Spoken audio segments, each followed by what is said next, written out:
Hi, everyone, and thanks for joining us for our webinar today. We're going to be talking about A/B testing and using A/B testing within your email marketing campaigns. My name is Michael Schwab, and I am an account director here at C-Track. Been here for just under a year. And we're going to set the stage a little bit for today's webinar by first defining what an A/B test is. We're also going to get into a little bit of how to conduct an A/B test for yourself, and then finally end with some case studies that will give you some real life examples to reference. So let's start by defining an A/B test, and I like this definition the best, even though you will find many other variations of this online. The important thing to remember when you're thinking about an A/B test is that it's just two versions. So A/B testing or split testing is comparing two versions of the same message to see which one performs better. A/B testing, though, is not a multivariate test. So multivariate testing is thinking of comparing multiple versions of that message. You'll see here in the example, it could be 4. It could be more than 4. And if you're interested in diving deeper into multivariate tests versus A/B tests, definitely reach out to C-Track after this webinar, and we're happy to discuss in more detail. So with A/B testing, we need to know why we're going to do it. We don't want to just use the tool or the functionality in our email marketing platform to conduct an A/B test.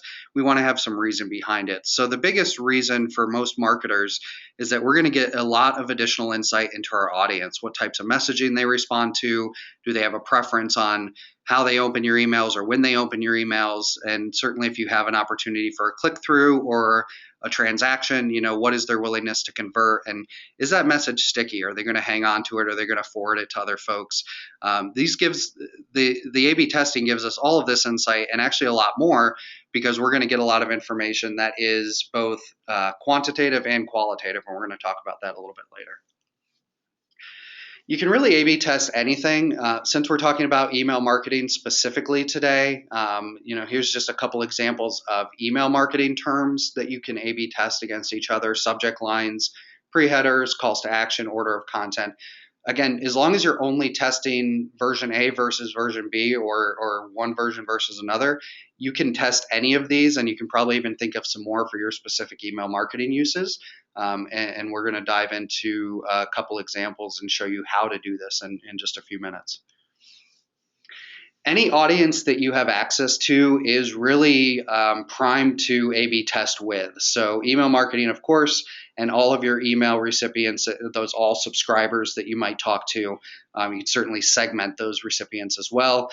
But then when you think about even outside of the email marketing realm, your website visitors, your social media followers, these are all folks that are coming to you and looking for your message, and they want the message that you're delivering to them. So take advantage of the opportunity to show them some variations on that message and determine which one gets the best overall engagement. And that's how it can easily apply to email, web, and social.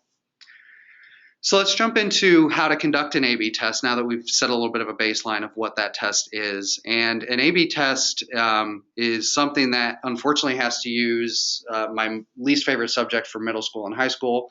And we have to develop a hypothesis here and use some science, because if we don't have a feel for what we want to happen or what we think will happen, then we have no way to look at the results and compare them to what we think will happen or what we want to happen. A lot of times our audiences will react differently than we anticipate, and we'll find that audiences will change over time, their preferences will change over time, and so what might be true today is probably not going to be true in a couple months or a year from now. And so continually thinking about ways to A/B test and evolve your testing to those same audiences over time is certainly something to consider.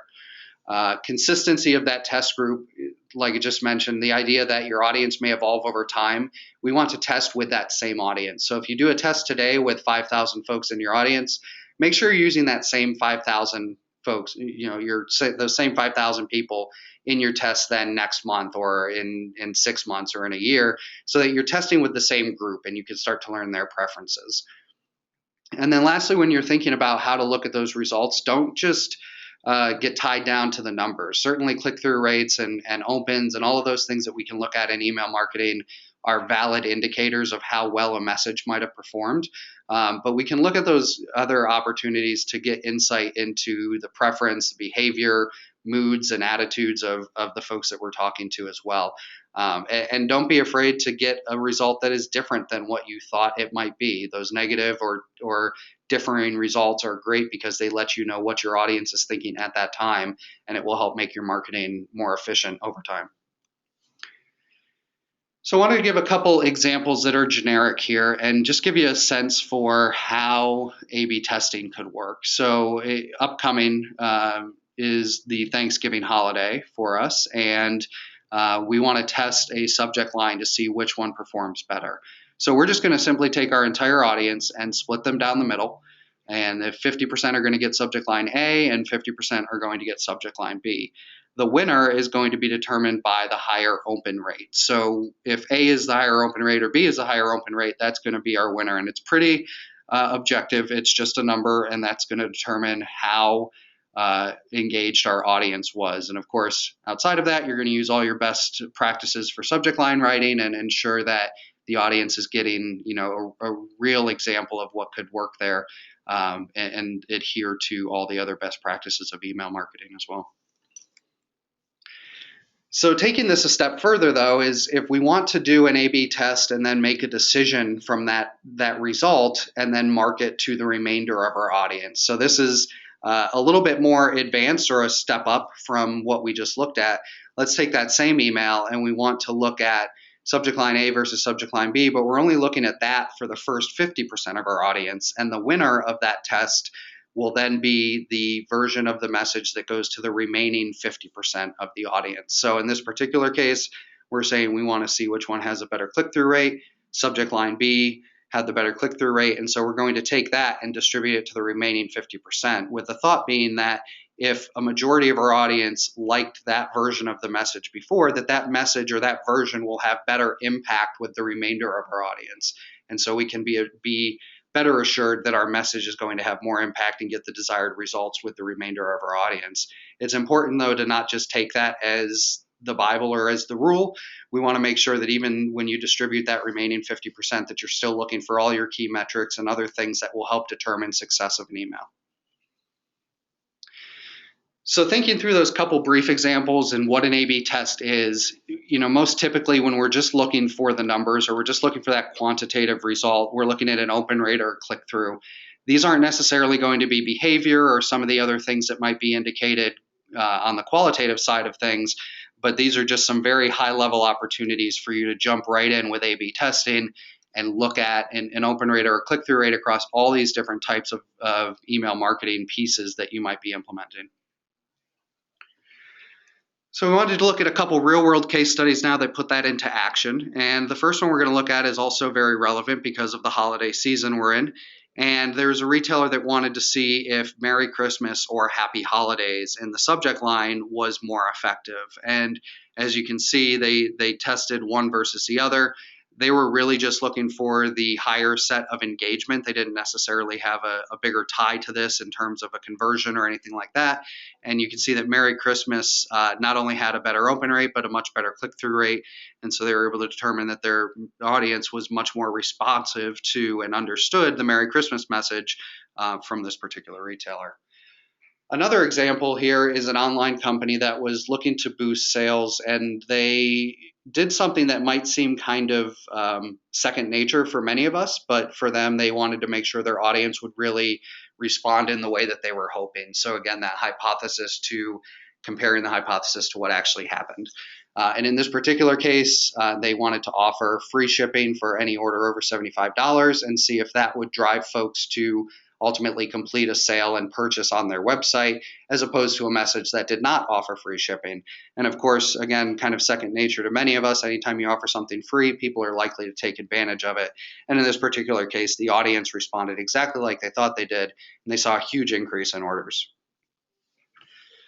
So a brief recap, excuse me, of what we just talked about here, just to leave you with a few takeaways since we moved through this pretty quickly. We talked about what is A/B testing, and again, as long as you remember that it's one version versus another, and you're only testing those two versions, you're going to be right in the right ballpark to get started.